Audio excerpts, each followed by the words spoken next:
The night the gates of the estate were locked for the last time, she stood barefoot on the cold marble floor, holding a glass of champagne she could no longer afford, listening to the hollow echo of a life collapsing in silence. Once her name moved markets, opened doors, bent rooms in her direction. Billionaire. Visionary. Untouchable. Tonight it meant nothing. The chandeliers above her flickered like nervous witnesses, casting unstable light over walls that had heard laughter, deals, and promises of forever. Outside, beyond the iron gates, creditors waited with polite smiles and sharpened intentions. Lawyers rehearsed their final apologies, and the city that once celebrated her success suddenly forgot how her face looked. Weeks earlier she had believed the fall would never reach her. There had always been another account, another signature, another miracle wrapped in numbers. But miracles dry out when trust collapses. One betrayal triggered another, then another, until her empire crumbled faster than anyone could stop. The man who once held her hand in public vanished overnight, her friends stopped answering calls, and the word temporary became a cruel joke whispered by accountants who avoided her eyes. She wandered through the mansion like a guest in her own funeral, touching furniture she no longer owned, memories she could no longer protect. And yet, beyond the glass doors, something felt disturbingly alive. The garden. Perfectly trimmed, impossibly green, untouched by the chaos consuming everything else. Out there, under the fading lights of dusk, a man worked quietly, his hands deep in the soil, shaping life where everything else was dying. The gardener. She barely remembered hiring him. No one important ever did. He wore simple clothes, carried no urgency, and moved as if time answered only to him. While her world collapsed in headlines and courtrooms, he pruned, watered, and planted with a patience that felt almost defiant. She watched him from a distance, unsettled by the contrast. He did not look up when the gates closed. He did not stop when the champagne glass slipped from her fingers and shattered behind her. He just kept working, as if roots mattered more than titles, as if loss was not the end of the story. In that moment, surrounded by ruin, she felt something unfamiliar tighten in her chest. Not hope. Not yet. Just the strange sensation that while she had lost everything above ground, something unseen was quietly preparing to rise. The morning the official notice arrived, the air inside the mansion felt heavier, as if the walls themselves understood that this was the final breath. She held the envelope for long seconds before opening it, already knowing every word it contained. Seizure. Liquidation. Immediate effect. There would be no appeal, no negotiation, no delay dramatic enough to save her from what was coming. By sunset, the estate that once symbolized power would belong to the bank. She did not cry. She had already spent all her tears trying to save a future that refused to stay. Needing to breathe, she walked outside, barefoot again, letting the grass stain her skin as proof that something was still real. The garden greeted her with impossible calm. Birds sang as if nothing had changed, leaves moved gently in the breeze, and in the center of it all, the gardener knelt beside an old tree that had begun to dry. His presence felt wrong in the best possible way, like a contradiction the world had forgotten to erase. She asked him why he was still there, why he kept working when everyone else had already abandoned the place. He did not answer immediately. He pressed the soil around the roots, slow and careful, as if listening to something only he could hear. When he finally looked up, his eyes carried a depth that stopped her. He said that some things do not belong to banks or courts, that some roots survive storms no matter who claims the land. His voice was calm, but underneath it lived a certainty that unsettled her more than despair ever had. Before she could ask what he meant, the sound of tires crushed the gravel near the gate. A black car had stopped. Then another. Men in tailored suits stepped out, scanning the property not with the arrogance of creditors, but with recognition. One of them said the gardener's name softly, with respect, the kind of respect money demands in silence. She turned to him, confused, her heart suddenly racing. He stood, brushed the dirt from his hands, and for the first time his posture changed. He looked taller, heavier with purpose. He met her gaze and, almost apologetically, told her that her fortune was not gone, only hidden in a place no one had bothered to look.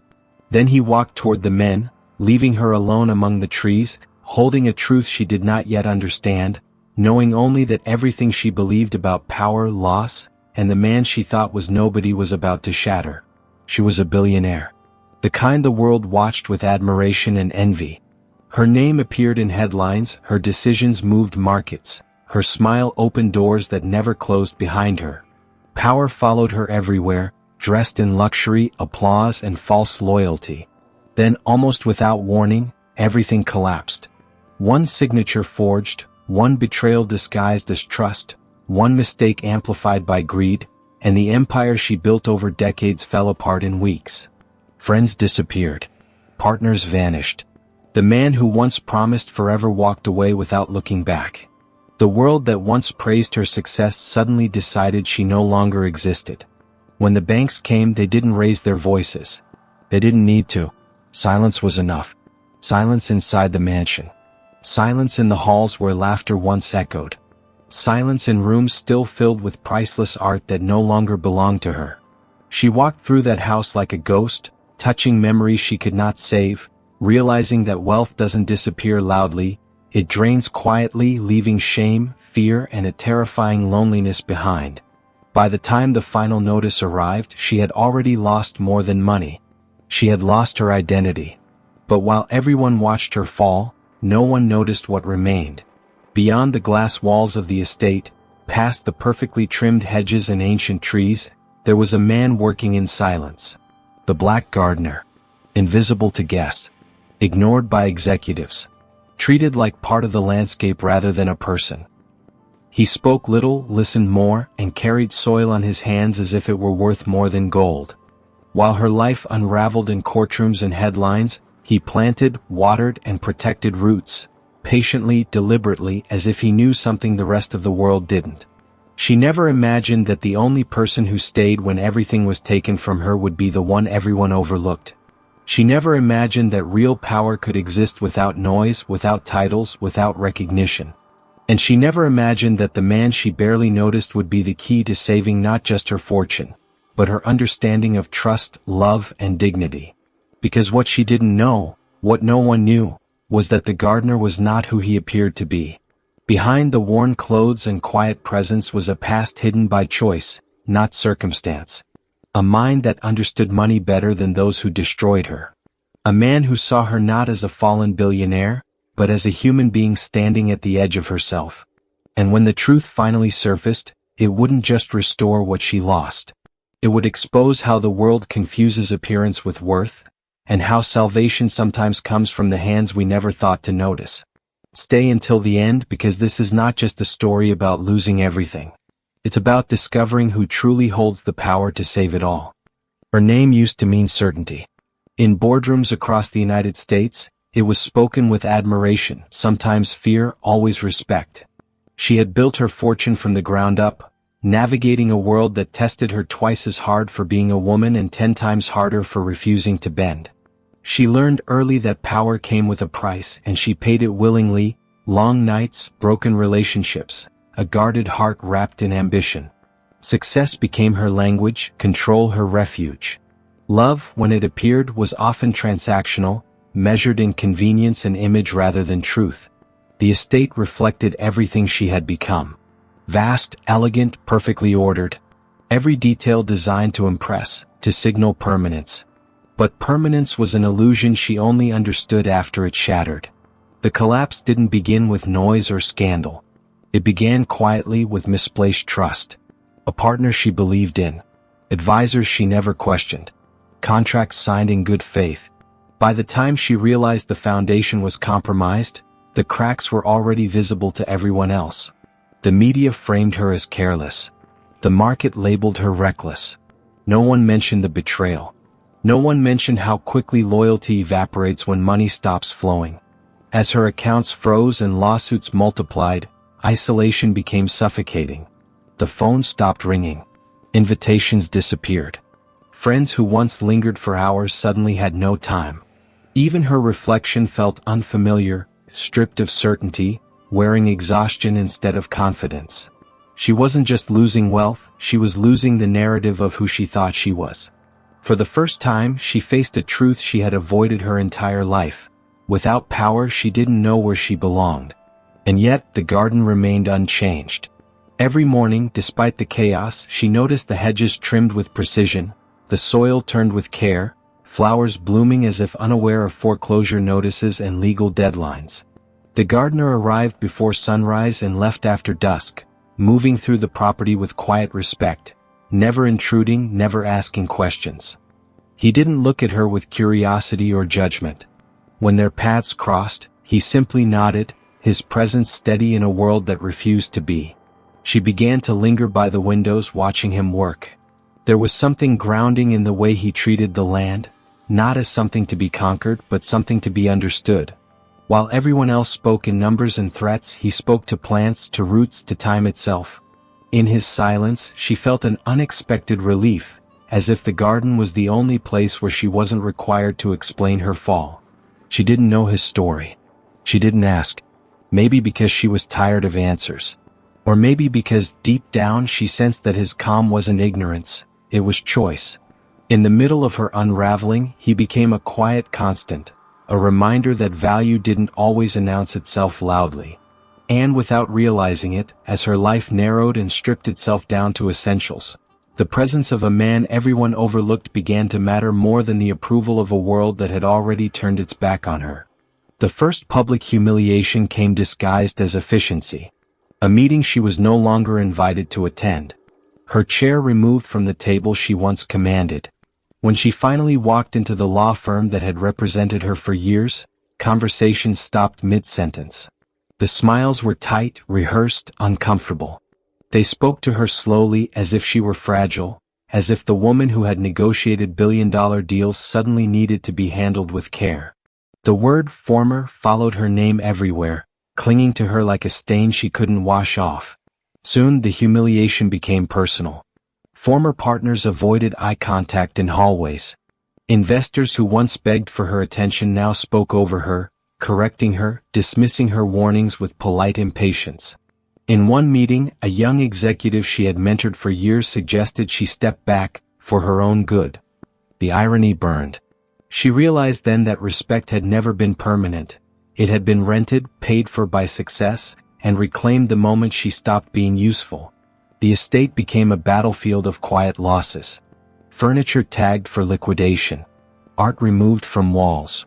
Rooms sealed off, one by one, shrinking her world with methodical cruelty. Staff members left without saying goodbye, some out of fear, others out of shame. Only the gardener stayed. And that, too, became a source of judgment. A visiting accountant once asked why she kept the help around when she could barely afford herself. The words cut deeper than intended. She didn't answer.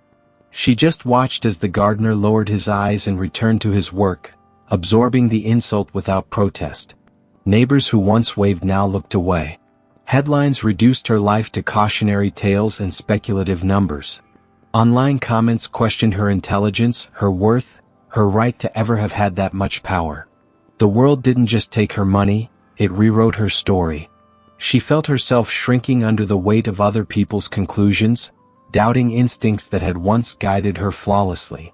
One afternoon, a potential buyer toured the property, speaking openly in front of her as if she weren't there. He criticized her taste, mocked the scale of the house, joked that excess always ends like this. His laughter echoed through the garden. The gardener froze for a brief second, his jaw tightening, but he said nothing. She felt the humiliation settle into her bones, heavy and irreversible. For the first time, she wondered if silence was cowardice or restraint. That night, she sat alone in the dark, surrounded by boxes and echoes, replaying every decision that led her there. Regret whispered lies, telling her she deserved this, that she had been arrogant to believe she could rise and remain standing. The idea that she was now nobody terrified her more than bankruptcy ever could. And yet, in the middle of that crushing doubt, she noticed something small but unsettling. The gardener was outside, under the rain, covering fragile plants with protective cloths, refusing to let them be destroyed by a storm they didn't cause. Watching him, something inside her shifted. While the world judged her by what she had lost, he was protecting what could still survive. The contrast was painful. She realized she wasn't just fighting for money anymore. She was fighting to remember her own worth in a world that had decided she was expendable. And the most unsettling part of all was that the only person who seemed to understand that battle was the man everyone else treated as invisible. The loss stopped being abstract the day she was asked to leave her own office. Not the mansion, not yet, but the glass tower downtown where her name still hung in faded letters by the entrance.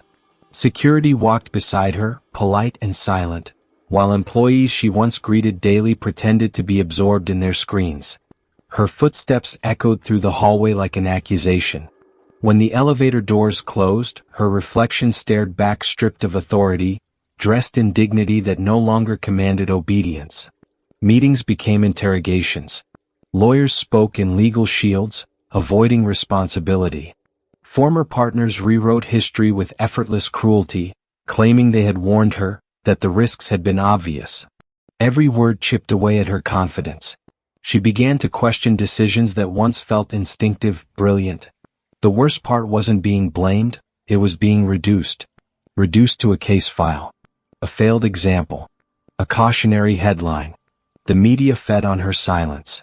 Articles dissected her fall with theatrical precision, speculating about arrogance, greed, incompetence.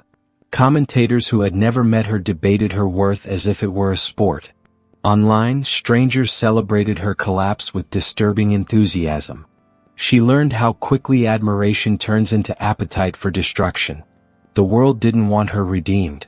It wanted her erased. Back at the estate, the humiliation followed her home. A bank representative spoke to her slowly, carefully, explaining terms she had written herself years earlier. Contractors walked through the house measuring walls, discussing renovations as if she were already gone. One of them asked the gardener to move aside so they could see the real value of the land. The phrase lingered in the air. Real value. She felt it land like a verdict on both of them. She wanted to defend him. To say he wasn't invisible. But the word stuck. Shame has a way of silencing even the strongest voices. The gardener met her eyes briefly, not accusing, not wounded, just aware. That awareness hurt more than judgment. It forced her to confront how often she herself had overlooked people while climbing higher. One evening, an old friend visited unannounced. They talked politely until the question finally surfaced, wrapped in concern but sharpened by curiosity. How did it feel to be nothing now? The word wasn't spoken, but it lived between them. After she left, the house felt colder. Emptier. The illusion of companionship shattered. Sleep became fragmented. She woke before dawn, haunted by numbers, signatures, faces that had turned away. In those early hours, she often found the gardener already working, dew clinging to his boots, hands steady, movements intentional. He never asked how she was. He never offered pity. His silence felt like respect, and in a world that had stripped her of it, that silence became unbearable and necessary at the same time. The conflict inside her deepened.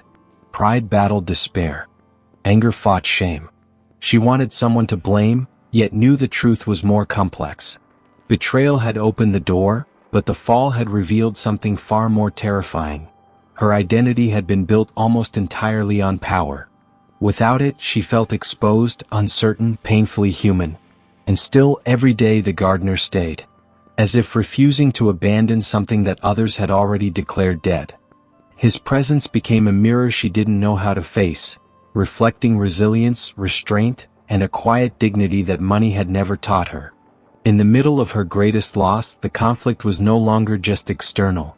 It was the growing realization that the man the world dismissed as nothing might understand survival better than anyone she had ever trusted.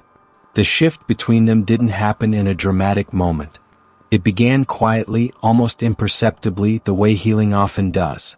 One morning, as she stood watching him tend to a row of struggling plants, he asked her, without turning around, if she preferred coffee or tea.